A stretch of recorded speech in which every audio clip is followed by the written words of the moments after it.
y'all. Happy Monday. Happy Monday. Happy Monday. It is so good to be live with y'all again. Y'all, I had 1 week off. Can you believe it? I had the nerve to take a vacation. It wasn't really a vacation, y'all. I just want you to know, as I was doing site visits for the Rooted Retreat, which is the marquee offering for the Rooted Collaborative, a global community for uh, Black women leaders in our sector, in the social sector, and those who serve our sector. And so, whether you are a social entrepreneur, you are a creative, you work in CSR, you work in government, you work in program in the nonprofit sector, in operations, IT, fundraising, we are here for the professionals, the artists. We are here for the social entrepreneurs. We are here for the leaders. And so, if you please, so I got to spend a few days with some of my event team members. As y'all can see, Chanel is in the background. Once again, she will not let me close the door.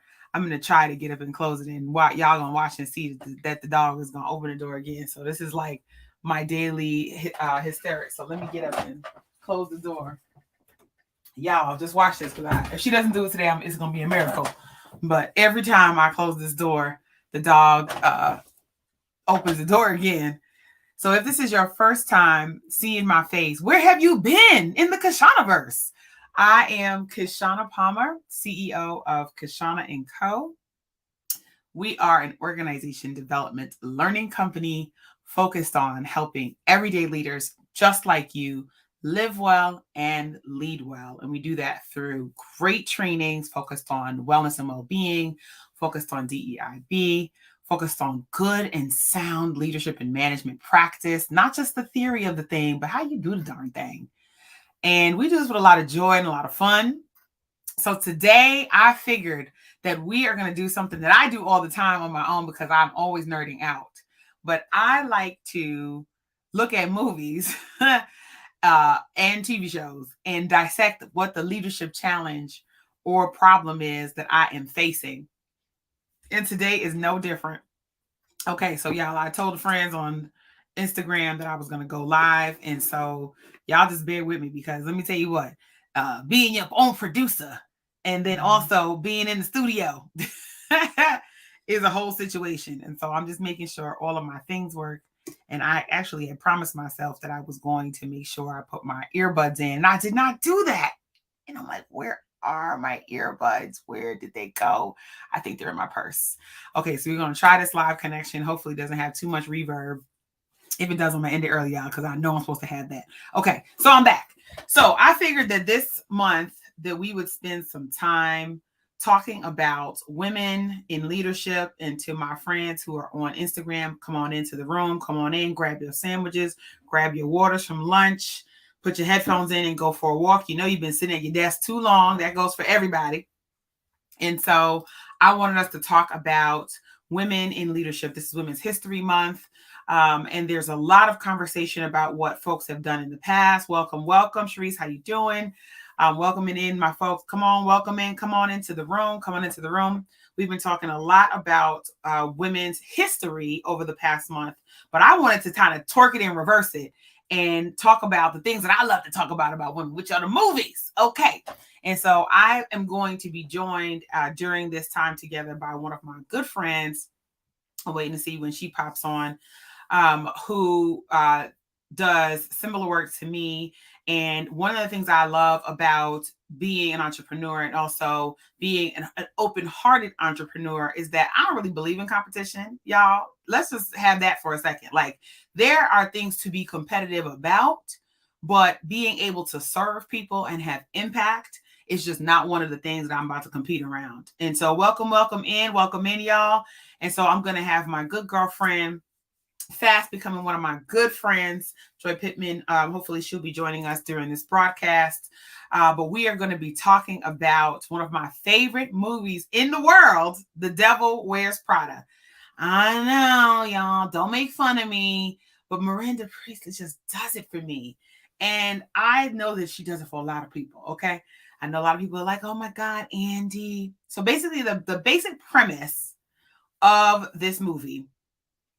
A young woman finds her way in the big city and she wants to make it in the publishing world. She wants to be a writer. And so she lands at a fashion magazine as the editor-in-chief's assistant. And then the shenanigans, chicanery, and tomfoolery ensues as she finds her way to being a young professional woman in a world where folks have both reverence and fear for their leader. And one of the things that really stood out to me in all of this was, do we need to fear the people who are in charge? Welcome in, y'all. Welcome in. For those of y'all who welcome in, just wave to me. Just give me a little wave. I'm seeing my folks on Instagram. Welcome in to my folks on LinkedIn. If you're catching this on the replay, just put replay in the house. Replay. If you're catching it live, I'm here live. Let's do it. So the premise of this is really about, understanding how to navigate leadership. Hey, boo. Leadership styles in the workplace.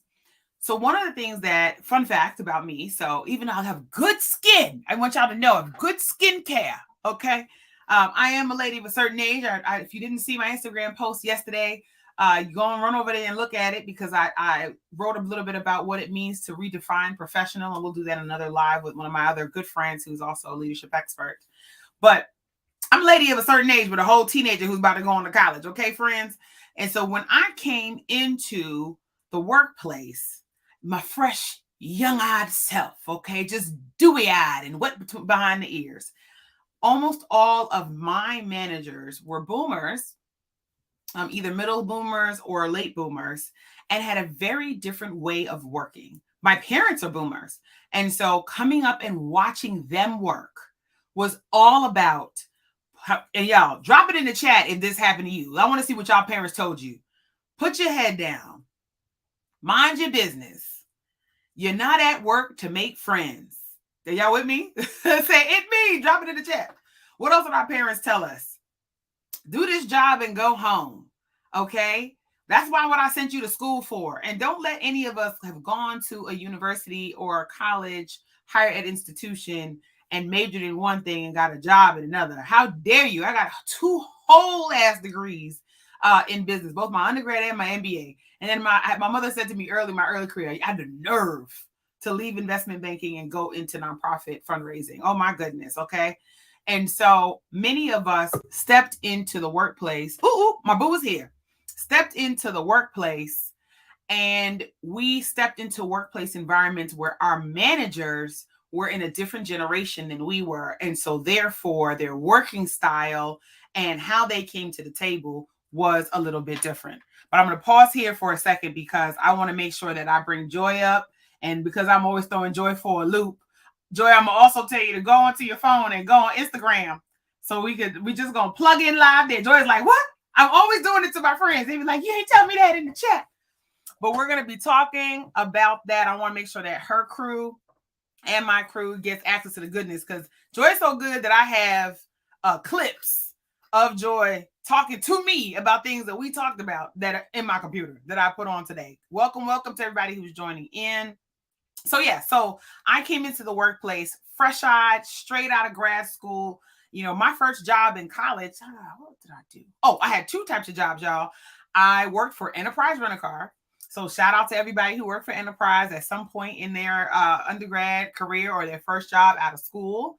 So I did that. And I also worked at the DMV. Now, y'all, I just want y'all to know, this is an aside, okay? Because we're going to get into the Devil Wears Prada as soon as Joy is situated, because I threw her for a loop. I want y'all to know that the DMV was probably the best job I ever had in my life. That job was so much fun and so funny every single day that I went to work, because it was just the meeting room of human nature. Every kind of flim-flam and foolery, question and problem, confusion, and everything in between language challenges and barriers and documentation and people being frazzled and trying to get 2 hours worth of things done when your 30-minute lunch break. And something about all of that, y'all, just tickled my fancy so much. I really enjoy going to work. Of course, they started me as the greeter. You know, I was the person who gave the tickets. And then, oh, my hair's going everywhere. And then I moved up. Well, Joy's back. And then I moved up to being able to be at the counter actually doing licenses and stuff. That was my best job. Let me bring up Joy real quick and introduce her. Let me see what her best job is. Okay, I'm going to invite her here. Joy's in the house. Girl, you know I work at DMV too, right? This is reason number 1,235. Wait a minute. I put me on the left and you on the right. Do I need to switch? How do you do that? Oh, damn it. You know, I thought I had done this right this morning. It's fine. We good, boo. We good. It's fine. We here. We did it. It's good. In here trying to set up Instagram. Hold on. That's it. Listen, y'all, I'm Kish on the left and Joy's on the right, but it's all right. Now I know what to do. You worked at the DMV? Yes, I worked at, wait a minute, child. Hold on. Okay. Can't you go to settings and swap? First of all, you feel like I'm going to go to settings? Wait a minute. Oh, never mind, child. Hold on. Oh, layout. Yes. Mm-hmm. I don't know. I'm going to just leave it. If you know how to do it, then tell me how to do it. I'll do it. But otherwise, forget it. We'll do it next time. Okay, y'all. Oh, Joy just joined. Okay, on Instagram. Now view request. Here we go. So either use your earbud or just put it close enough to your phone so that it times, the sound will time, which is very interesting. Okay. Yeah. Oh, Joy just joined. Okay, now view request. Here we go. Do you have an earbud? Ma'am, you asking me to do a lot of last minute changes. See, that's it. Okay. So I am echoing. But you're going to stop echoing in a second. Okay. Turn down the volume on one of the things. Let's see. Listen, y'all. We working this out. Okay, talk one more time. Let me see. I'm talking. Is everything okay? Everything's fine. There you go. Okay. We're going to make it happen. So it's a small reverb and everybody's going to be right. If it kills us, we're getting off. And people need to go to the Facebooks or the LinkedIn's or the YouTube. We everywhere. Gotcha. Okay, you're looking cute. I did not know that you worked at the DMV. Everybody said happy to be here. I love it. Anyway, you bless me, y'all. Listen, two gorgeous leaders in the house. Anyway, you bless me, be satisfied. Hello. Okay.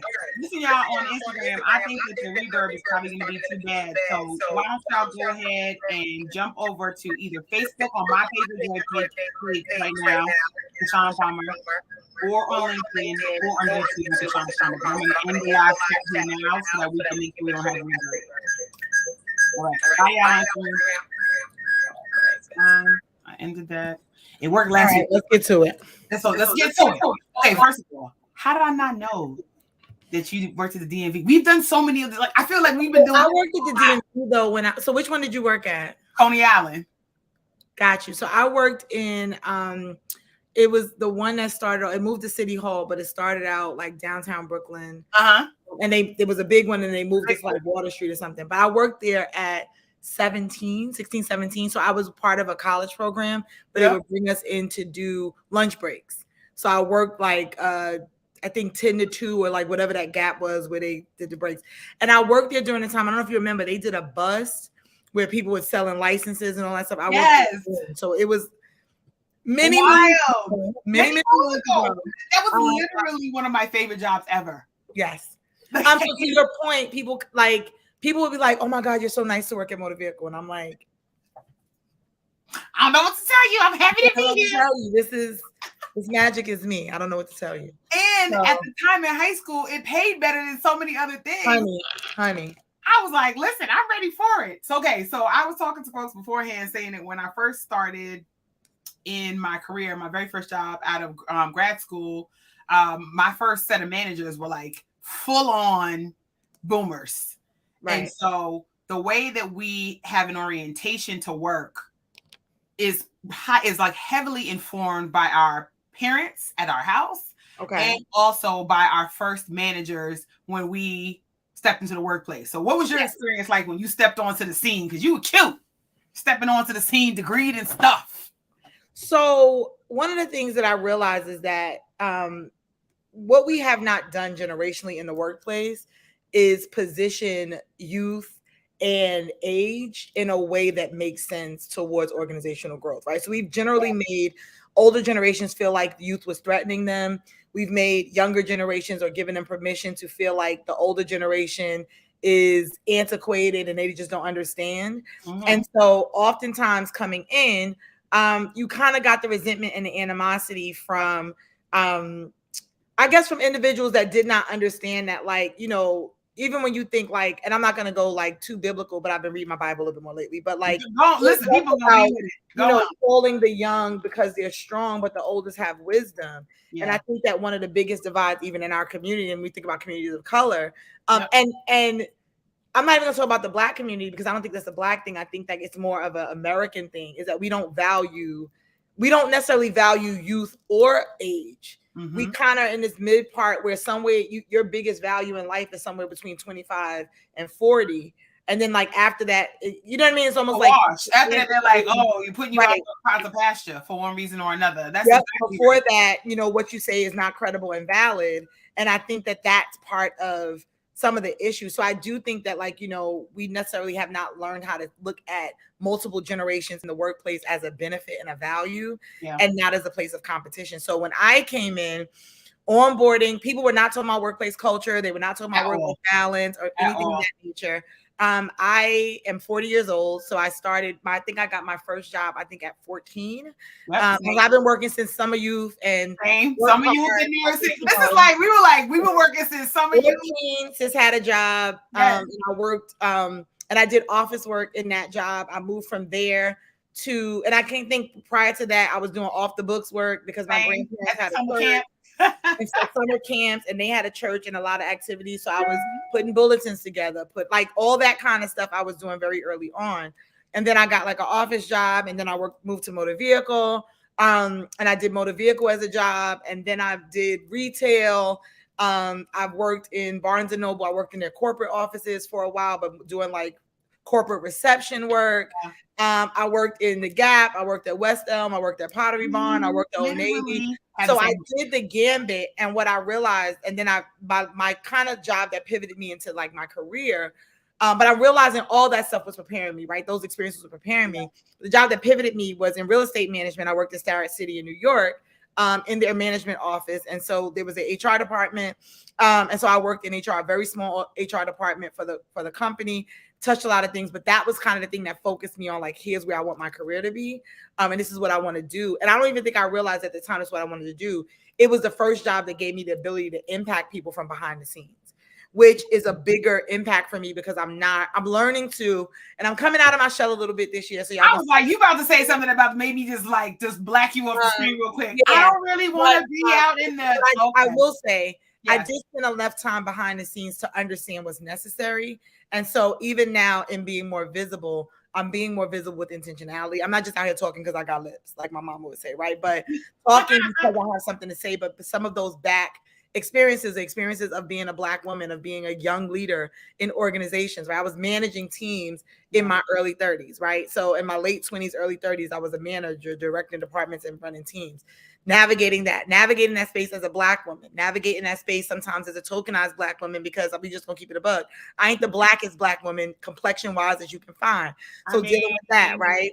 So navigating what it was to be authentically myself, to not be the token, to also be seen as credible amongst my communities of color, to like navigate all that stuff. And so I think like now I'm talking from a place of experience and from a place of saying, here are the things that keep your performers stressed. Like these are the things that have your people like overwhelmed, etc. But I also will say to a large degree, I think what we don't do well in leadership, and I'm not going to jump too fast, is take the experiences that we had, identify why they were not helpful, and then put in our own leadership models how to not do those things.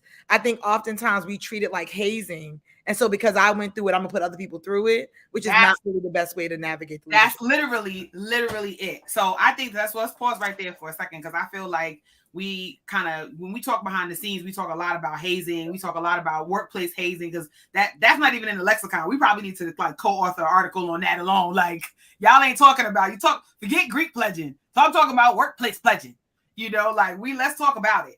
And so one of the things that I think is very similar, we have some, y'all, to know me and Joy is to know that we met on the internet. And then I was like, we're going to be friends, Kay. And she was like, okay.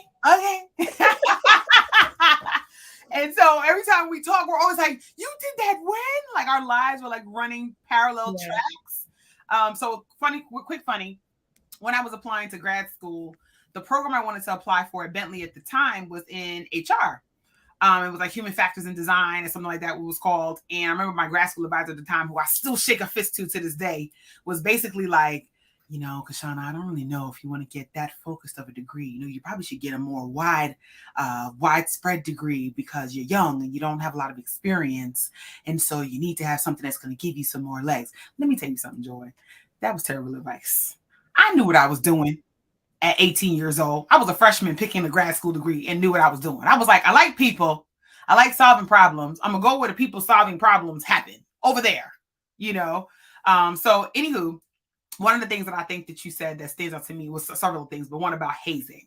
Right. And so when we came into the workplace, we're only 2 years apart in age. When we came into the workplace, essentially, to your point, folks were like, if I had to do it, you got to do it too. And a common expression people would use, and this is one of the things I love about the movie we're going to get into, is that folks would be like, I just threw you into the deep end. You just need to figure it out. There's a lot of pride that leaders have, whether you're a CEO of a company, you're a VP in a vertical, you know, you're a manager, that people have a lot of pride about being like, not only did I not prepare you for the thing you about to do, but I'm going to throw you in the deep end and you need to figure it out. And if you figure it out, then you get to stay. What is up with that, Joy? Why do we do that? Where does that even come from? So 2 things. One, make your live public on your page so I can share it, because I think it's only showing to your friends. So that's number one. So I was sharing I'm doing that right now. Hold on. So I will say there is, I will say this. I'm going to say that, and this is maybe like a stretch for some people, but I do think I've been spending a lot of time in the things that we own as behavior and even passed down as tradition that started somewhere and we haven't impacted, right? And so if you think about the narrative of Black folks in this country, period, there's commentary around laziness. There's commentary around every Black person represents the entire Black community, right? We've been told down to like, don't show out in the street because I don't want them folks think there's so much weight to everything that we do. And so I realized that even in spaces where I felt like where other communities are giving legs up to their own, it's looked down on, right? If we give a leg up, because if I give a leg up to this person and they mess up, it's gonna ruin my whole reputation forever, or I'm gonna be counted as. So we've taken, I believe, unnecessarily value in starting from scratch and building from ground up, and ain't nobody give me nothing, and like we own this like a badge of honor. Meanwhile, we're having a lot of conversations about generational wealth and dynastic wealth and leaving stuff to our legacies and all that other stuff. We're talking about it more now, but I believe that there is a badge of honor sometimes ascribed to the idea that I built something from nothing. And for our community, we own it so much that there are a lot of times that we're sabotaging and we won't ask for help, we won't get mentorship, and or we won't give mentorship because I had to pull myself up from the bootstraps. So everybody else, I've heard people say they won't value it if you give it to them. And I'm like, well, other communities are helping each other out and they value it. So why have we owned that as a mantra, right? Absolutely. So I think that we have learned to, because we've been so busy trying to fight the narrative of laziness and of, you know, and the stigmas around, there's such a carefulness that if you bring this up, if I give this person a recommendation and they mess up, everybody else is not going to be able to get in on it. And while we look historically, white folks, right, have brought white folks in, have given each other access to their privilege, their networks, whatever. We are hard pressed to like, well, I don't want people to think I'm just hiring folks because they Black. Well, they was hiring folks because they was white for years. Forever. No one, right? So why do we own this? And who are we trying to prove something to, right? And I think that a lot of it is still us trying to prove to other communities, right? Things that we don't even own to prove anymore, because the truth of the matter is there's no way that a group of people who built an entire country for free can be lazy. There's no way that the fact that our survival, right? Our survival is predicated and has been heavily weighed on the fact that we figure it out, we reverse engineer, we are make one. So we are literally battling our own mental, right, prisons to a degree, because we're battling narratives that we don't have to own is true. And the reason I'm even kind of sitting in this kind of approach to it and how we talk is that this last year for me, especially the last 2 months, it's just been a big focus on self-work. Like, how do I unpack the stuff about me that has caused me to not show up in spaces where I can lead effectively, right? Yeah. How much have I bought into the fact that there's not enough seats at the table? And so when I see sis, if they only gonna let 3 of us in here, you and the other chick is and if there's a 4th one, then that means I may not get a seat. Well, who told me that there was only 3 seats? That's why have I believed that to be true? And why have I accepted that their seats are the only available seats? That's right. When did I not accept that I could build my own seat, right? So we think about some of the competition that's been inbred in us, right? When we think about colorism in our communities, right? The separation of dark-skinned folks versus, we've literally been, it's been inbred in our DNA almost to be in competition with one another. And so what that means is that if I see you as my competition always, that I'm never willing to give you a leg up. I want it to take you as long as it took for me to get there, because if you get there faster than me, you're going to leave me behind. These are the things that we're saying. Going in mind, and we don't enjoy, we don't even like admit that out loud. No, so we don't. Saying that out loud is so important. And it is prevalent and happening in Technicolor right now. Oh, absolutely. Why? Because you know, and I know statistically, during times of crisis, women of color, and particularly Black women, are put in positions of power. Power, air quotes, under-resourced, be clear, with tools, with people, and with money, right? Expectations out the wazoo, and expected to make miracles happen. And then when we don't make miracles happen because we're literally using tin foil, a little bit of glue at the bottom. You know, when your makeup's at the end and you got to go in there, you got to scrape it, using a little bit at the bottom to make it happen. You wonder why folk come off as angry, come off as tired, and are unable to do extra. So we're in a position right now where that very thing you described is discouraged, doing the self-work, so that you're in a position to be able to offer a hand, to be able to offer loving correction. We don't do that enough, right? And so one of the things that I think is really important about how when you and I came into the workplace is that whether somebody fussed me out or not, because my mama fussed me out at the house, and you know your mama, makes you rest in peace, she used to fuss you all the way out. All the way, right? Honey. So none of that bothered me. Right. So when people would talk to me, which now I'll be like, that was reckless, I would be like, let me hear what they had to say, and let me just get it done, because I don't have time for the tone. I have time to get this work done. Right. It was a level of fortitude that was sort of like built, or maybe it was calcification. Let's think about which one of the words is better. In us early, to your point about hazing, right?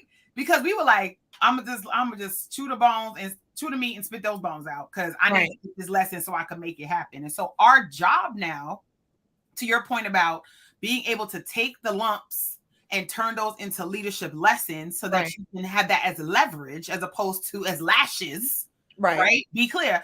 Is that now that we're in a position to offer not just to folks who are coming into our spaces now in terms of positions, but folks who are coming in laterally. Yes. So the place that I see it most weaponized, to the pinpoint of what you said, is actually not to younger professionals who are entering the space. I see it most clearly to peers. Yes. I have been more hurt and more offended and more like, I'm gonna go stand in the corner and cry, and more gun shy and less apt to extend a hand, to partner, etc., not from folks who are new in the game, but from folks who are just like me, who have as much experience as me, who we should be able to, like, we are Voltroning up. People don't even understand what we're about to do, but who are Voltroning up and being like, let me tell you what we're not going to do, go into that room with the 3 seats and try to make one on my own. No, you get this tool and you get that tool and hit 4th seat appears, 5th seat appears, let's go. That's not happening. What is your experience in terms of that peer-to-peer interaction as you are building a ridiculously amazing business, really helping particularly Black business owners build amazingly dope teams? What are you seeing is happening now? Because, you know, our work is like left brain, right brain all the time, and then switch, you know, let's do it. So what I will say is that I see a slight pivot, right? Okay. In that, because of the growth that Black businesses and Black owned business, and I'm going to say this, because I'm looking at it through 2 different lenses, right? So I have a 9-to-5 job in a corporate space. I'm a director of talent and culture for a nonprofit called Justice.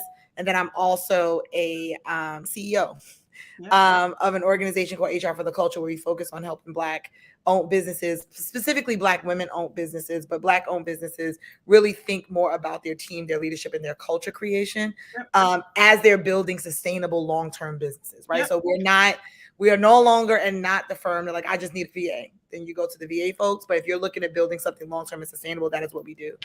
And so what I've started to notice is that the idea that we can build our own table and collaborate, right, is taking on, right? Like we're working more together. We're doing more conversations. You know, I looked at even in COVID, there's let's say like hair care brands. We're sharing like containers and bottles because I got bottles and you don't, because there was shortage and things. So I've seen the community come together. What I think happens though, and this is where my concern is, that I feel like we come together as an act. So I compare it to revenge sex, right? Come on, do it. So it's like, you did me wrong, so I'm gonna mess with that person to get back at you, to make you jealous and want you to want me. So I feel like some of the collaboration that we did, right, was us getting together to spite non-Black communities, right? But my fear is that once those communities act like they're embracing us, we'll go back to being divided and going back to engaging each other negatively, because we're not sometimes doing it from a place of, we just understand that we need to support each other unconditionally. We need to give grace to each other. Like, we need to be building us. It's more, we're building us because they won't let us in. So what do? They let us in a little bit and we forget about the cohesion, right? Seeing it right now. I'm also noticing a lot of the constructs around how we even embrace leadership and how we think about leadership is still very traditionally embedded in positionality and titling, and not really with a focus on who has influence. And so we're not teaching individuals to understand their influence as power. And so in the corporate space, people are jockeying for the title. That's right. Without absolutely understanding that how you build relationship and influence. And if you're the person that can get stuff done, you could be the street cleaner. You could be the mailroom lady. Always that person who doesn't have their title. It's about how we do it. So because we have not really understood, and when you think about Black women are hella influential, right? We influence culture. We influence how people wear their fashions. We influence, like, we're using in the world, embedded everywhere, but we have not learned to. And when I say we, I'm starting with I, right? There's a me. If I flip that W and we, it's me and we, right? So I am learning too. And I think, you know, what I want to encourage us to do is learn more about the value of our influence, so we can stop jockeying over titles and positions, right? Because what I've watched is that they've been able to use these titles and positions to silence us, right? So essentially, look at all of the diversity all of the organizations that started a new diversity initiative. Shops of one. Look at the roles that we've been added into. Look at the things that we've been hired into. And they've called it the glass cliff, where we talked about the glass ceiling, where it was, okay, now there's this ceiling where you put this ceiling, but it looked like I can go as high as I want to go, but there's this ceiling that keeps bumping me. Well, now there's this glass cliff where you position people in these high positions with no opportunity for them to be successful. They fail. And then you say, see, we gave it to Sid. We gave it to you. We gave it to her. And then look what happened. So here's what happened. Because we don't want to fail, because again, failing is connected to a whole community. It's not that Joy failed. Black women fail. Black women everywhere fail, right? And no one's going to get a job ever again. I'm so protective of my own success that I cannot partner with you. Because if I partner with you and I mess up in my partnership with you, I'm taking the whole, there's so much weight, right? This idea of all of the things that we are carrying. And so I do feel like for some of us, we have to back away from one. So I'm going to say, to me, solutionary is calling it out. I've been sitting in, if I can have a transparent, like, just, I've been sitting in a lot of things. So my mom has been gone for going into month 3. I'm trying to process that, but I also started processing a lot of how I show up in the world, right? A lot of my own insecurities, a lot of the things that I've given myself credit for, like, you know, I don't want to be in the forefront. I like the background. I don't mind being a support. A lot of that stuff is not necessarily just embedded. I don't mind being a support. It's how I've learned to navigate the world and keep the most drama away, right? So if I'm in the back, if I'm just got my head down working hard, then can't nobody know when I'm winning. Nobody gonna be talking about my whatever. Like, you learn to operate that way as a means of getting along. The problem is you still don't get along, You right? still don't. Because no matter how dark the room is, your light gonna shine, right? No matter how big. So I think if we should start to learn to embrace the idea that we all are uniquely gifted and talented to do a thing, that nobody can outdo the thing that you do for the people that you're called to do it for, and be a little bit more open. And again, this is something I'm working on daily. Transparently, I'm carving out a lane that I don't have a lot of people that have carved out. So when people start trying to lock onto me like, oh, I want to do HR too, I'll be looking at them like, right? Because they're my clients. And I have to constantly, one, be discerning, because some people really are just trying to take your stuff and you ain't crazy. But you also have to be discerning that you're not painting everybody with the same brush and kind of perpetuating the things that you didn't enjoy in your development and growth, right? I remember coming into HR and somebody basically telling me, go dig through the files and figure it out. That was literally life. Like, I literally was like, how did I learn to when I raised my and I messed up. I messed up because I looked at the wrong files. I didn't know what I was comparing. Messed up people's workers' comp and unemployment claims. Didn't know that New Jersey claims went to a New Jersey claim in a New York. So I misfiled people. And I snot cried. I spent that whole Christmas break crying, trying to recorrect the stuff before the year in audit. Having to contact people and pull back claims and then repay them out through here and move money around. It was devastating. The difference in me was, and I'm not going to make it that there's an ode to me. It's just what, how God made me or what God implanted in my heart, because I can be as shady as the next person. But what was implanted in my heart was, I'll never make another Black woman feel like this. And what I always remember saying, and I think it kind of ignited my drive, was I don't want to be the old chick in the office seeing these young women as competition. I want them to see me as a mentor. I want them to see me, even if I know that they're going to exceed me, that at 40, they're going to be doing things above. And so now I feel like I'm at 40, like I'm at the place I was planning for. And I feel like I can have conversations with younger women. And does it ever cross my mind? Do I ever look at them with a little like, I wish I could be 30 again. Yeah. From a place of, if I knew then what I know now, not from a place of trying to block them from what it is that they need to be able to get to. And I do think that, so embedded in that, we have to be a little bit more honest about the things that are triggering and fueling our behavior, right? And be willing to unpack that ish, be willing to address it so that we can show up better in our spaces. This stuff won't get better unless we show up better in it. I know that's not 100% on topic, but I really just want to. No. I think that was important because it actually does tie into the movie. As you know, I've watched it 2,045 times. But what I think is there are several things you said, but the things I'm going to pull out real quick for folks that I want to make sure we ain't miss it. Because when Joy, watch the replay. Because when Joy drops it, y'all just better get your notes out, just slow it down a little bit so you can catch it. So one of the things that you said that was really important to me is being able to be introspective before you can actually lead. And I think we get busy with the busyness of being busy and don't allow ourselves enough time to slow down, to go, what is really happening here? Like, what is really going on? And so to your point about having to really take the moment, mine has been over the last 2 years. My father, like your mom, passed away but he passed away at the beginning of COVID. And I didn't have time to process that stuff. That's what I told myself. Right. My mind was falling apart. Things had to be done. Business had to be handled. Clients were coming left and right. I had to be able to make things rock. And so I didn't feel like I had time to just sit with whatever was going on. And so I just didn't. And I kept going and I kept pushing my team. And my brain kept moving, right? So the ideas kept coming. They were bigger and they were bigger and they were bigger. And I didn't realize that my strength, my maximizer strength, had just taken over the show. Do the most, Kishshana, do all the way the most. And so I wasn't giving myself the opportunity to slow down, to grieve, nor was I giving myself the opportunity to ask for help in a real way and then wait, hands clasped on desk for help to come. So I would ask, the help wouldn't be instantaneous, and I would just be like, that's why I'll never ask for help. And guess what also happens when we do it? Tell me. If other people go through life situations and we like, well, when my father died, I kept working. Right.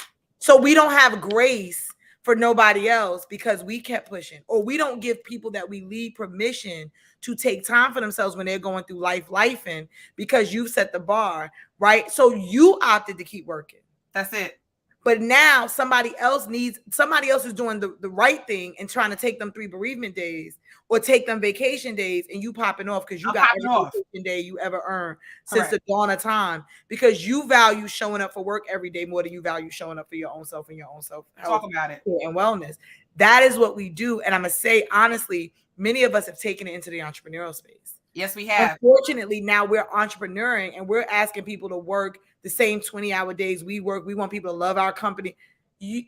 No. Nobody's going to hire them for a job description and a salary. That's it. Hold them to that. But we want them to have these emotional attachments to our businesses. And it's because we've never given ourselves grace. Most high achievers don't know how to give ourselves grace. And then we hold people to a standard that is not reasonable. That's it. I mean, I think it's so true. And I think that's one of the things that was a hard lesson for me to learn. And I see in the chat, folks are talking about, we got to stop thinking that struggle is the only or best way to learn, period. And that we don't have to muscle through stuff. Like I'm still fighting, not fighting is probably not the right word. I'm still in deep discussion with myself. Okay.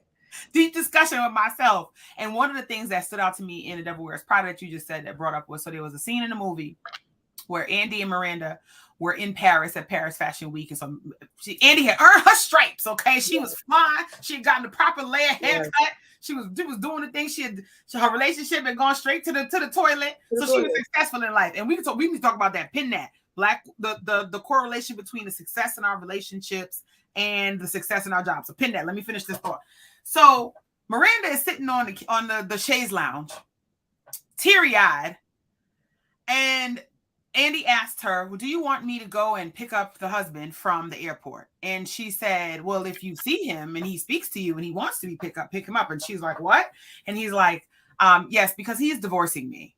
And so Andy, of course, is rightfully horrified. She sits back. She's like, oh my gosh, what do you want me to do? How can I help? Do you want me to rearrange your dinners? Do you want me to cancel things? She immediately jumps in to give Miranda space so that she can handle what's happening. And Miranda turns to her and says, quite calmly, the only thing I need you to do is your job. Mm-hmm. And that was a cold-blooded moment. And it resonated with me, Joy, because I haven't said it. I don't think I have been cold-blooded, because my tone doesn't really come across that way. But baby, I'm sure I've been cold-blooded the time like 3 or 4. And I also think, again, in these moments that we don't process, Andy received that in a way, but that had everything to do with Miranda. Everything. That had everything to do with her. And what we don't own and understand is that when we don't unpack our ish and really think about how we're showing up and navigating life as leadership, 1, we are exempling terrible behavior. Terrible. But 2, we are destroying people that we should be building because we do not know how to even own our own humanity. That's right. So I think in those moments, that coldness, that dismissiveness, I remember my dad died and I went to work on the Monday. My dad died on a Saturday and I was at work on Monday. My mom passed. What made you go to work that Monday when your dad passed? What? I go to work. I mean, because I did not have a framework for what it meant to sit in the loss. There was no... What do we do? Even culturally, when we think about even loss in our community, it's about the dead person. Mm-hmm. My mom just passed. Like, let's keep it. I was in Nordstrom's shopping for an entire outfit, bra, panties, stockings for a corpse. Because everything about it, I wanted to make sure it was streamed. I wanted to make sure she had the right coffin. I wanted to make sure, all these things I wanted to make sure. Meanwhile, I am I'm going through my own stuff. But there's no construct for people keep telling you, take care of you. How? Every time somebody says that, I'm always like this.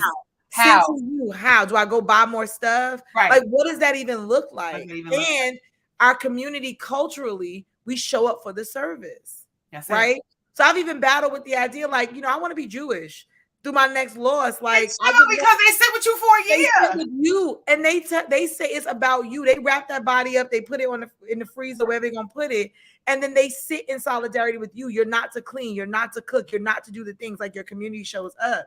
And I really feel like, again, this idea, some of this stuff is trauma. Think about in slavery, somebody died. You think they was given time for the other slaves to mourn their losses? Not at all. That you think that the root coming here, all the bodies that they was connected to, you just threw them off, threw them into the ocean, did whatever. Like, when have we been given time? So even now at this stage, we have learned tradition. That I don't know where the tradition started, but I'm pretty sure for Black Americans, most of the tradition started coming out of slavery. This is what we did.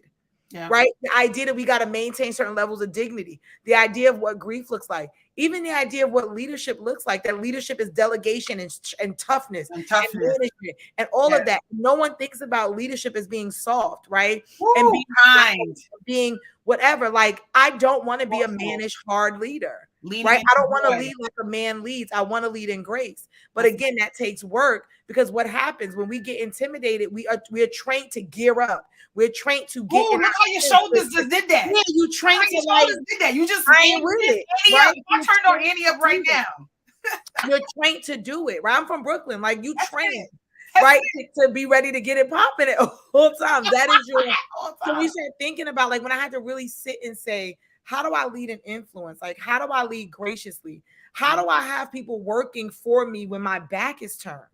Mm-hmm. Like, when I'm not in the room to domineer over them, to delegate, to micromanage, when I need to step away for 2 or 3 weeks, when I need to go and do the things I need to do, how do I build a team that will keep working to the same quality because they care about the work and they care about what we're building? And they're not only doing it because I'm looking at them because they don't want to get caught, because I'm going to pop off if they see me. And a lot of us kind of professionally grew up with that. What do we call it? CYA. Mm-hmm. A lot of us are still doing it.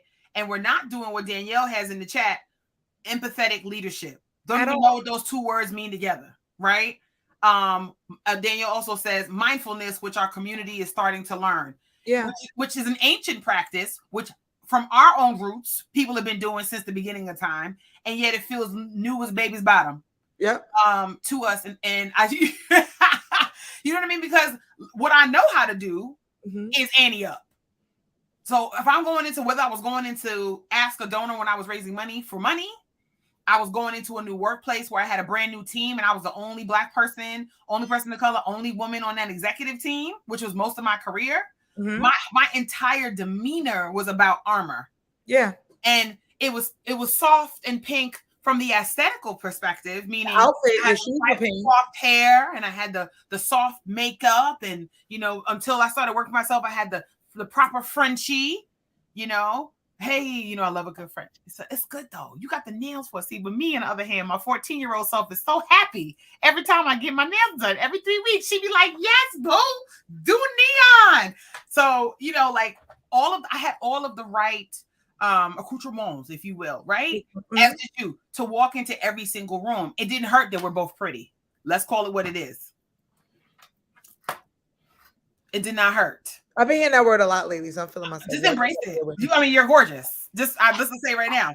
Danielle, let me look at the chat again. Danielle preaching over here. She said, but she's in her PhD program now for leadership and OD. She said we lost the concept of mindfulness, and our cultural regards to this essence was lost. Here's the thing, right? And I feel like this is where I want to have these conversations, but I think it's hard to have these conversations progressively without some reflective, right? And without some looking back to understand that, yes, some of this stuff was survival tactic, right? And it was survival mode. So if you think about the fact that if you even look at, and we ain't going to do too many movies, but like one of my favorite movies that highlights this for me is Fences. And I know that people watch this, like Denzel and what's Cry Lady name? I forget her name now. Viola Davis. Viola Davis. Yeah. And you start looking at the way the feminine and the masculine. I'm not getting into gender, but just the way the energy moves. The feminine and the masculine energy in the Black community have been pitted against each other. If you look historically, the feminine was told to work. The masculine was forced to not be able to work and stay home, right? The entire construct of what was done to us was to emasculate the masculine, right? And to hyper masculinize, right? The feminine, right? And so now we have where we don't know how to fold in. I've been sitting in this moment and in this space where I've literally said, the only thing I want to do, the only thing I wanted to do for the last 2 months is curl up underneath the sun and go to sleep. Do you like how I curled it? I want everybody to know for record that Joy is right there. Joy does not want to curl up with me, y'all. I have offered my bosom. She was like, no thanks. And I was like, curl up under somebody's muscly arm, Yes. feel safe, and go to sleep. Yes. And feel safe to relax without being on guard. Because here's the thing, I live alone. So every time I hear sound in the house, it's on me to make sure I'm safe. I'm in my car. If I'm sitting at the light, it's on me. So in that space, right, you're thinking about like, what would be the thing for me that I need right now to be able to turn all of this off. And it would be that somebody else could handle it effectively, right? And even if they got us lost along the way, they would take the ownership. But for a lot of us, we have not been given permission by our life experiences to turn off. And in the moments that we have turned off, there's been some victimization coming with it. So you learn to be on guard. You don't know how to relax. You don't know how to not. Even when I was walking in those corporate spaces, you walked in already guarded up for the fact that this is the lens that they're going to see me through. So right? I gotta make sure I'm good. I gotta make sure all my T's are crossed, eyes got my poker face on. Gotta make sure that I look credible. Gotta make sure I gotta make sure I don't slip up and code switch. All these things that we have to make sure that we're doing. So when do you ever fit right in what it is to be and to see leadership outside of the realm of all of this hyper perfectionized? People are looking for you to mess up. So you're so guarded, you don't know how to be vulnerable. And in order to be empathetic as a leader, you have to be vulnerable. And so not performative.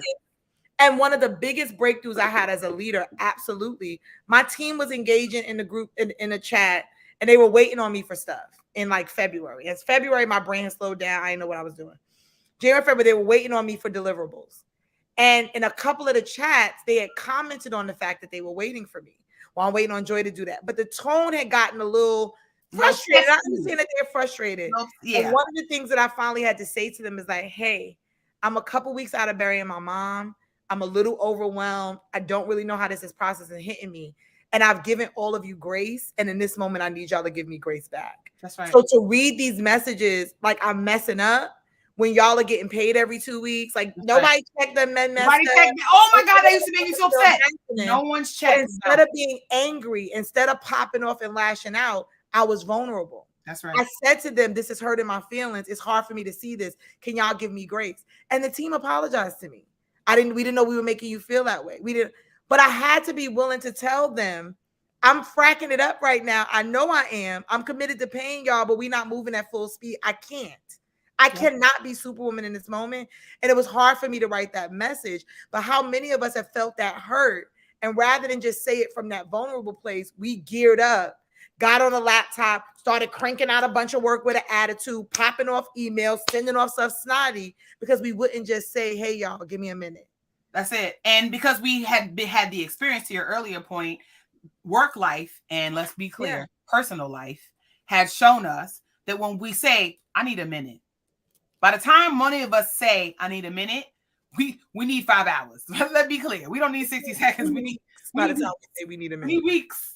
And so it comes out the way it comes out with the squeaky, like the help that's in there, and folks don't necessarily hear it that way. And so being able to, one, engender the type of trust with your team so that you can, in a moment, go, hey, I'm gonna do this church tip out real quick. I need to pay attention. It's something that's so critical. So one of the things in the movie that I remember so vividly was that people would say, well, if you spend a year with Miranda, you could write your ticket anywhere in the world. And I was like, golly, what kind of job must it be that you only last 12 months? Like, first of all, what does that do to the psyche of the leader themselves? Yes. When everybody's going to leave you. Everybody's going to leave you, And so then you create the conditions where everybody leaves. And so I see that with my coaching clients. By the time they get to me for leadership coaching, they're like, Kishshana, I done cycled through 3, 4, 5 assistants, this, that. My team, I have these vacancies and these people won't work. And but then hold on. Mm-hmm. Let's talk about what you got going on at the house. Because you bring in all of that to every experience. Every interaction. Here's the thing. If I'm only good for a year, right? So here's the thing. There's 2 ways to look at this. Yeah. Is that one, you then know that everybody's coming to you to be their leg up. Yep. You're a come up, right? So let's think as women, how many relationships we've been in where you realize at the end you was a come up for somebody. Somebody else. Whether it was boo, whether it was friends, whether it was you know, the job that they used you as a come up, but they were not thinking about you and in the aspect of you as a. So now, again, that goes to the, I just need you to do your job. I don't need this to get personal. I don't need us to be friends. I don't need you to make room for any of this other stuff. I just need you to do what you hired to do because you ain't going to be here in a year anyway. So there's a one. That's it. There's almost a moment of reflection then that says, then what am I giving off as a leader? And this is the hard part. Yeah. That people are just trying to get to that they're just trying to survive me for 12 months. Oh, Jordan, don't did your belly just hurt when you said that out loud? I don't want nobody to have that. That people are literally just like, if I could just make it through 12 months of this, I'm good, right? And so there's a dual component to that where, like, yes, some of this is the experience, but also, leader, some of this is what you've created. Because here's the thing. The person that stayed with you for the long time kept getting overlooked. So I forget his name, but the guy that was like, she got me next time. Yes. Been with her, and she kept taking the opportunity to take his moment, right? So why would I ever stay with you? And that's what people don't realize from a leadership and a management perspective. If in the moment where it benefits you, you're willing to take from me, why would I ever stay with you longer than what I need to? Absolutely. Absolutely. I think that is so critical to mention, because when we think about like loyalty and what that means, because folks move from job to job or they move from opportunity to opportunity, there's been a lot of emphasis placed, I think, both in study, in written text, etc., on the lack of loyalty. And I'm not really sure it's just the lack of loyalty. I think that's a very sophomoric way of looking at it. I think it's also, what did we engender by way of trust? What picture did we paint by way of opportunity? Where do people see themselves as actors in the movie? Not the sidekick, but the main chick. Yeah. So that they're able to build that scene after scene with you. And if there is an end in sight, that it feels like an end that they are looking forward to. That they're like, oh, this is going to be so great. So I think of investment banking programs. Might not be the best example, but it has an end, right? So most associate programs, when I went into my first one, you're 2 years in and there's an expectation to go to grad school, right? So the programs are designed for this sort of burn rate. 2 years, 24 months, you're in and you're out. And if you do well, you might could come back. Right. What I like about that is that what folks end up building is a fidelity to the work and to the industry and then to the specialty, even if they don't build an affinity or loyalty to the actual organization. Although now I'm starting to see on people's resumes, they put like JP Morgan alum, they put like Viacom alum, they put this alum. Yes. Because that attraction to alum is actually now being built into the employee life cycle. Exactly. The person become a champion to refer other people to join, to work, to be. So that is becoming a new model. Corporate's doing. I'm trying to get my clients to be corporate. Yeah, listen, we already here. I'm like, to be corporate adjacent, corporate-ish, corporate adjacent. So when you think about loyalty, you think about that movie, you think about him being overlooked. What we want to be able to engender for our team members is that sense of pride. And oftentimes I think that we're so focused on getting money in the door. We're focused on hitting those goals. And that's whether you're in corporate right now in sales, whether you are in nonprofit in fundraising, whether you have a product-based job, whether you are a marketing and PR person on the hook for that next placement. It doesn't matter what your product or your service is. If you are in the business of people, then it's easy to put your head down to focus on the widgets that get to more people, as opposed to looking up to the people that are right in front of you. Because we're so focused on our external customer that we haven't thought about our internal customer. That's right. And it's easy to not do when we're not thinking about ourselves. That's right. I do. You're like, oh, there's no I in team. There's a me, sis. There's an M-E in team. That's it. And so when we start thinking about, again, it trickles down. If I have not thought about what my needs are outside of to facilitate business, then everybody that comes into my organization is positioned similarly as a utility to facilitate business. That's right. So we're so compassionate and concerned about how the client or the customer is receiving service or product. And we don't care to what expense on our teams or the individuals working with us it's required to get that product. Look at the movie, right? The magazine was so important that we didn't care how we treated people in production of it. Which is crazy. And people would like hate it. And then keep trying to do it and then be looking for using it as a stepping stool to get out. right, something more meaningful. But this product, this thing that we're putting out into the world, this thing, this service, this tangible is more important, right, than the actual individuals that we are utilizing to create the service. And it really goes back, and not to spin it, but this is why, like, when I started HR for the Culture, everybody was like, oh, we just need the staff. Oh, I was like, I need to figure out the companies that realize that staffing ain't it. But you done hired a bunch of people and you got poor reviews on Glassdoor. Nobody want to work with you, because then we can talk about leadership. We can talk about team. We can talk about culture. We can talk about how you're showing up, right? How you're giving permission, how you're creating a culture in the organization, how that culture is impacting how you're building team around what you do and focusing on team, right? And then how are you building the habits of the organization? How does the organization respond to things? Do we acknowledge birthdays and anniversaries? When somebody passes away, do we shut down and go to the service, or do we be like, go ahead and do with that? And right, especially at this size and agility that we have as small businesses, right? Yeah. As a leader, are you courageous enough to make some executive decisions where you have power and authority even in your organizations? Or are you so concerned that everybody's going to think that you saw of what everybody else's opinion is going to be of the decision you're making to actually care about the members of your team? Are you saying nobody cared about me? I mean, let's be honest, where a lot of people are saying that they left this great resignation is a double-edged sword, because a lot of folks are like, I'm out this bit, but they're not, to your earlier point, right at the top of the hour, are you taking the lessons and leveraging them, or are you using them as lashes? Like, that's just really what it is. And so now you're starting your own thing, because, I'm sick of this.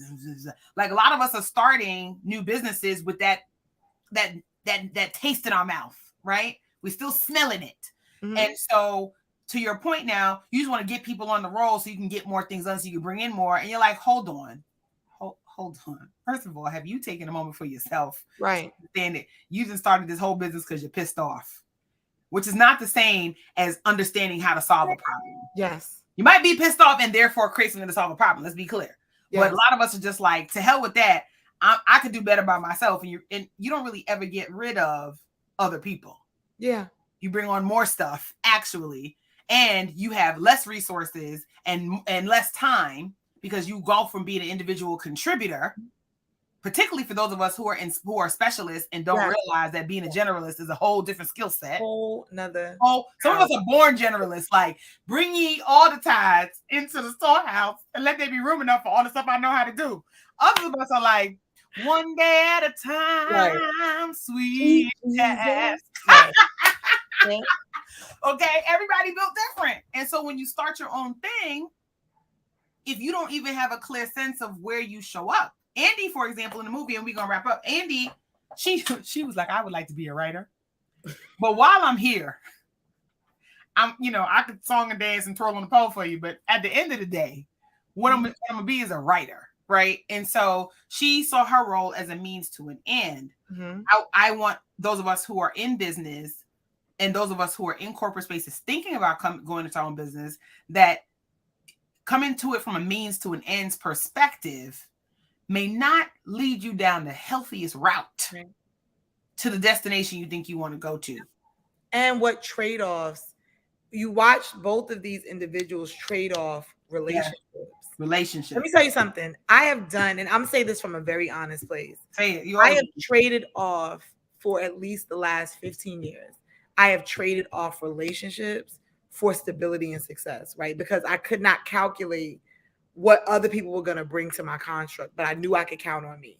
I knew that in worst case, I could get me through something. Mm-hmm. And I think that what we have not necessarily learned also how to do, and this is not just romantic relationships. I'm talking about, I've traded off friendships. I've traded off time spent with family members, like all those things, because there's this chase of, I'm going to get to this amount of the bag. Then I'm going to get to it, and then I'm gonna, right?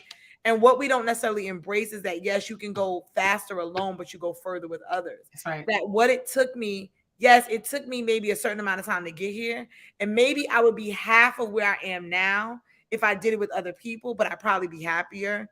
Mm-hmm. I'd probably be more grounded in it, right? Mm-hmm. I probably would have navigated less of the stress. Mm-hmm. I probably would have experienced more of life in the interim, right? I'm going out the country this week for the first time in my life. Not because I couldn't afford to travel, but because it was always, I was going to do it later when I had enough stuff, and you never have enough. Never. So what happens is that life stuff happens and it forces us sometimes to slow down. I caught COVID. I'm going to be honest with y'all. I caught COVID in January. That is what made me slow down and think about my life, because I couldn't do nothing else. I was laying in bed trying to figure out soup, orange juice, and breathing in that order, right? And I was in another state trying to figure out how I could get home. Because had I even been home in my own space, I probably would have done less resting. I was in a hotel in another state and had to figure out how to get me together. And for 5 days, I had a really good friend that kind of stayed on FaceTime and made sure I was good. But I had to sit with a lot of me, right? Mm-hmm. We have to make room. And I know we're rapping. If we're going to lead, if we're going to talk about leadership, building businesses, building teams in other people's organizations. That's right. Building ourselves, right? Building our careers, building our professional brands, no matter where that sits. We cannot do it robotically. We cannot do it as if it doesn't matter who's left around when the dust settles. Mm-hmm. We can't go out there like it's a shootout and we don't care if we the only one that got to be standing at the end, like out there twirling guns and popping off, right? Because as long you surviving some of this stuff alone is a loss. That's it. Right? It was crazy to build a business that dies when you die because you treated everybody like an extension of an automation or a machine and didn't think about building up people who have enough passion about the business. Because I ain't got no kids to leave HR for the culture to. So essentially somebody else has to care about this work. And my kids don't want to do this work.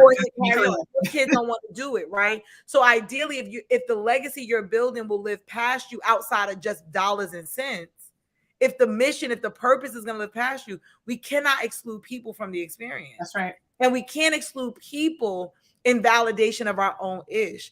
You have the responsibility to be an active participant in your own healing. That's right. No one else in the universe has that responsibility than you, but you have the responsibility and the requirement to be an active participant in your own healing and deliverance and freedom. And we can't skip that and then think we're going to jump into building teams and leading people, because it will not land at all. And I think that Miranda didn't get it. Okay, to be clear. She just started again, but they had a moment at the end of the movie when Andy was standing across the street from her and Miranda was getting into the car and she waved at her and she just gave her the huh.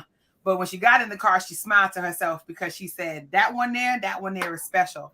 And I know lots of us have worked with someone who were like, that was a special person when you weren't quite right. This is an opportunity coming into this year, coming into your current teams, coming into teams that you're building and creating. You know, I really focus on retaining really healthy teams. When you think about health, you think about well-being, starting with being transparent AF, as you like to say, Joy, and just calling it what it is, right? You know, and really being able to name, like, these are the places that I'm thinking and growing.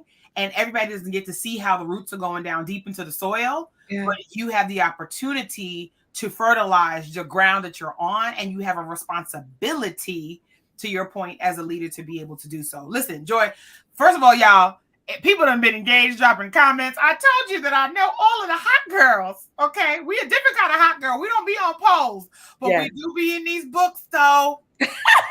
We be in these HR streets. Okay, I got one next to me. I've been trying to get you see my whole stash over there, child. Listen, so listen on my ottoman. Oh, folks that said, thanks, Keena. This has been great. Joy, I know that everybody's going to tag you and follow you. Joy, as she said, she wears two hats. People miss that. It's okay to have a 9 to 5. We're going to come back and talk about that because they've demonized it. And let me tell you something. My job is my silent funder, and it's teaching me, literally teaching me models that I need to make my business more successful. That's it. Some of y'all go pay a coach. I go let my coach pay me, and I do services for them and learn the model. Right. So this season in my life, my coach is paying me a good salary with benefits and vacation and days off to not only be an asset to them, but to also learn the things that I need to learn about how to build models and certain constructs, all that other stuff. So some of y'all, pay a coach. Some of us have our coaches paying us. That's right. And that's how I look at it. Definitely. I haven't done it yet this year, but every other year, I typically am in an organization for a year or so as an interim chief development officer, officer. And the other day I was itching. I was like, oh, I took a year off. It's time for me to get back out there. So I was like going in to be like, okay, y'all, I'm looking to do an interim role again for another year or so. Cause it just, to your point, I stay fresh. Yep. Because I'm changing shirts often. I'm in the game doing what needs to be done, learning and bringing our practices to them, but also learning practices to bring back to our clients. So I love that. Folks, Joy, where can folks find you? Where can they follow you? Here's the thing. It depends on what you want. Depend on what you want. If you want, if you really want HR, like you're a small business, you're a Black-owned small business, and you want support to help really get your team, your culture, your leadership together, your processes, we're focusing on people, process, and strategic planning for small businesses around, right, your hiring space, then you need to follow HR for the Culture. It's spelled the way it's supposed to be spelled, HRFORTHECULTURE, right? So all them letters in that order. We're that on Instagram, we're that on LinkedIn, we're that whatever. I have started doing more personal work and building out work-life balance. So my work is HR for the Culture. My life balance is on The Joy You Need, spelled absolutely out the way it is. So THEJOYYOUNEED, The Joy You Need, on all platforms as well. And on that space, I'm going to be talking more just about not my journey so much as a leader, but my journey as a woman, navigating all the different areas that I navigate. So we're going to be talking about life, love a little bit. I don't talk a lot about y'all. Historically, I've not talked about love and relationships. I probably will do a bit more. Leisure, all those things, because I do feel like we can't tell people to have balance and then only show up on our corporate pages and tell them to just tag our corporate stuff. Listen, so you better believe, I show out on my page. I know there's a lot of feelings about that, but because the work that we do in HR is so compliance heavy and structured, I don't want to blur that page with life stuff. So The Joy You Need is my life and personal brand, and HR for the Culture is our organization, our company, and what we do. Follow either, follow both, and I look forward to engaging with all of you. I love it, Joy. Thank you so much for hanging out with me. Listen, we have plenty more to do and say. I done helped my friend. She was supposed to be here in the studio with me today, but y'all, I totally forgot I have doctor's appointment. He told me not to come. I was going to head over. Me and Sugar was going to hit the road and come on over and see you. Okay, so when she come back from her out of the country trip, then she's going to come not to my office, but to Callaloo Studios.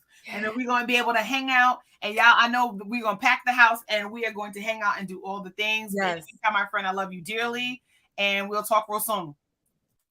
Listen, friends, I just didn't I tell y'all I have the best friends in the whole world? My people are the people to know. Okay. So if you have missed any of the shots of vitamin K, so far I think I've done like 10. I need you to just roll back in my profile, or I need you to go onto the YouTube and just go ahead and watch them, because Joy just lit us up. First of all, I just need to just transcribe the whole thing and send it to her, because I know it's going to be like 97 posts on what she just said, because she just be a sermonette. Was her daddy a Baptist preacher, y'all? We don't know. We have to ask these questions.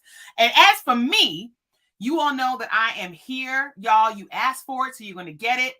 Joy and I are cooking up some good stuff. So when we pop out, I need y'all to show up, okay? I need y'all to show up like groupies at a New Edition concert. But in the meantime, every Monday, I'm going to be here at 1 p.m. Eastern, God willing, for a shot of vitamin K.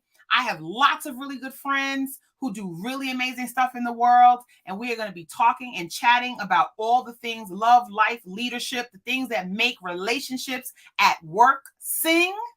This week we talked about, does the devil only wear Prada? Yes, in fact, she does. But actually, we wear lots of things, okay? We wear Louboutins, we wear Birkenstocks, we wear slippers. Some of us are wearing chancletas. We're doing all the things at the house. But what I want you to know is that we get to do this together. And so make sure that you keep it locked. Follow me on all social media at Kishshana Palmer, KISHSHANA Just type in KISHS and watch Google do the rest, okay? I'm that girl. And I will talk to y'all real soon. I'm going to leave us now with a little clip from one of from just a little message so that you can see what it is we actually do over here at Kishshana & Co. And I'll talk to y'all real soon. If you want to have a high-performing team that is healthy, and at the basis of that health are good relationships, you got to know how your people work. And so you got to read the manual. So in order for you to read the manual, that means you have to open up the book of personal. And so the difference between personal and private is getting down into the details. So when I manage a team, I tend to know folks' personal stuff. I know their mamas, I know how many folks are in their families, their names, where they're from, hobbies, favorite foods, things they like, dreams, fears, what drives them, health concerns. I tend to learn a ton about my team. But just because I know the personal side of what's happening with my team doesn't mean I get into the private business. So I don't need to know how many appointments you have with your GYN. I don't need to know all the fights you're having with your boyfriend or your girlfriend. And I don't need to know that this is your mother's third marriage and what happens with Billy and Johnny and Don. But I do know essentially what makes up the fabric of the life that my team is living when they walk outside of our doors. And that allows me in real time to work with my team members on making decisions about perhaps what they can take on their plate at that time. Side note, I talk with them about this first. And maybe this is a time for another team member to step forward and to be able to take on that body of work until things have right-sided themselves in that other team member's life. It doesn't mean that I need to know what their life insurance plan is, but I do need to understand if that team member is the person in their family responsible for what happens at the time of that loved one's eventual passing. Y'all see how I did that? And so really understanding the personal aspects without getting down into the nitty-gritty allows you to make real-time decisions with your team members, with an understanding, not subjectivity and making assumptions over here, so that you're able to both move relationships forward and move the business forward.